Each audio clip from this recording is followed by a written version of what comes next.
Washington, the United States will cut its troop presence in Germany by more than 25%, former American officials said on Friday, as the Trump administration sends a frosty message to a major NATO ally and shrinks a military footprint long resented by the Kremlin. The new cap, approved by President Trump and Defense Secretary Mark T. Esper, will limit American troops in Germany to 25,000, said a former senior official with knowledge of the decision. That would mean a reduction of 9,500, or more than one-quarter, from current levels.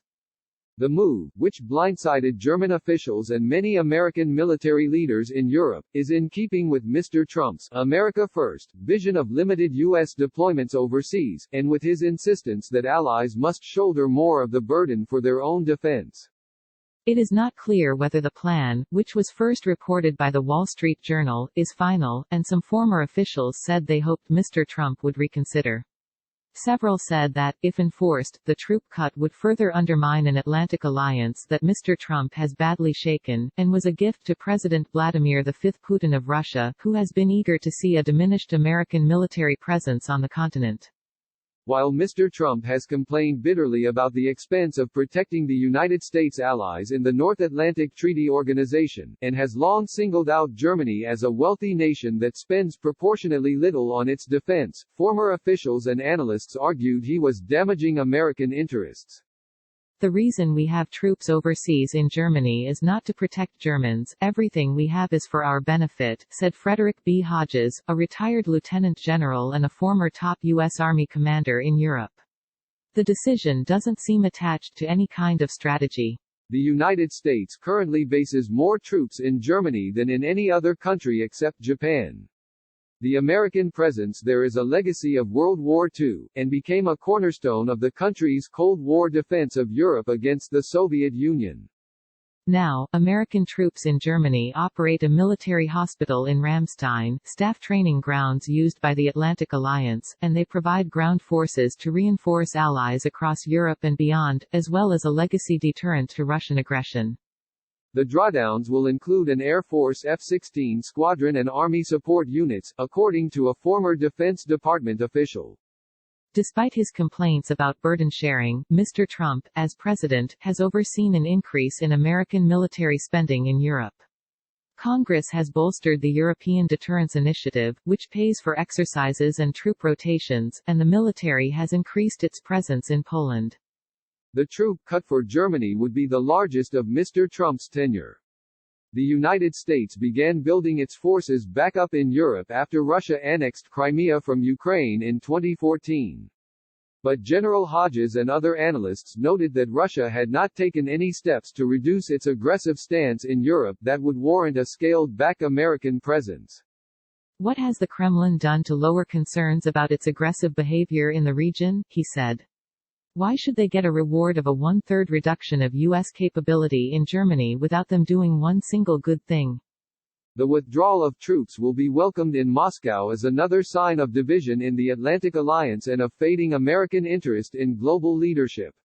While the drawdown should not immediately affect NATO's deterrence forces in Poland and the Baltic states, the drawdown is bound to complicate American military logistics and readiness.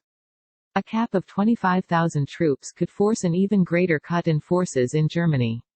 Troops frequently rotate into the country for exercises, drills and training, said General Hodges, now based in Frankfurt, as a scholar with the Center for European Policy Analysis.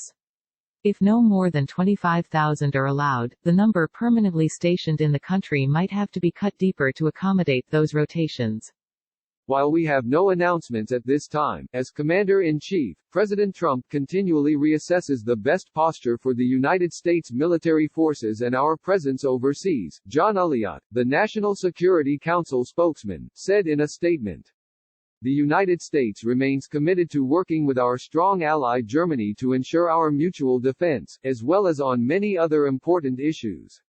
Senior administration officials have been mulling the cut since last year, although a person briefed on the planning said that it had not been vetted by the National Security Council's traditional policy deliberation process. Mr. Trump and his allies have long singled out Germany as what they call an egregious free rider on America's military might.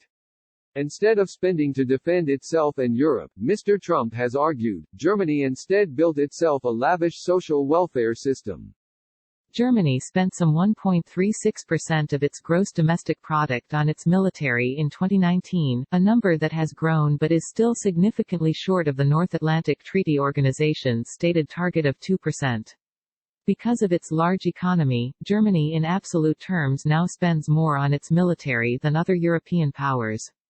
Germany represents higher military spending than France, for example, which has a smaller economy. Last August, Richard Grenell, then the American ambassador to Germany, suggested that it made little sense that Germany would run a budget surplus, fail to meet the NATO spending guidelines and rely on American troops for defense. It is actually offensive to assume that the U.S. taxpayer must continue to pay to have 50,000 plus Americans in Germany, but the Germans get to spend their surplus on domestic programs, Mr. Grenell told the German government-funded news organization Deutsche Welle.